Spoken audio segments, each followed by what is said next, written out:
আপনাদের সম্পর্ক কেমন থাকবে? যদি সম্পর্কটি প্রেমের হয় তবে একটু হতাশাবোধ কিন্তু আপনাদের মধ্যে কাজ করবে, বিশেষ করে 21শে আগস্টের আগে অবধি।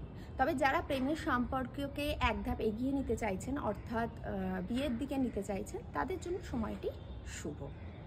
এছাড়া দাম্পত্য জীবনের ক্ষেত্রে কিন্তু বেশ কিছু আপস ডাউন আপনাদের মধ্যে থাকবে, মাঝে মাঝেই কিন্তু মতানৈক্য ঘটবে। এই বিষয়ে একটু ধৈর্য রাখুন, একটু সতর্ক থাকুন। দুজনের মধ্যে কোনো একজনের স্বাস্থ্য সম্পর্ক কিন্তু আপনাকে চিন্তায় ফেলবে, অর্থাৎ দুর্বলতা অনুভব হবে। তাই এই মাসটাতে একে অপরের স্বাস্থ্যের প্রতি একটু যত্নবান হন এবং একে অপরকে একটু বুঝে চলুন। পারিবারিক ক্ষেত্রেও খুব খারাপ কিছু ঘটাননি। এক কথায় বলতে গেলে এইখানে ধৈর্য, বুদ্ধি আর সতর্কতা রেখে চলতে পারলে 2025 আগস্ট মাস আপনাদের জন্য সম্পর্কের ক্ষেত্রে মিশ্র ফল।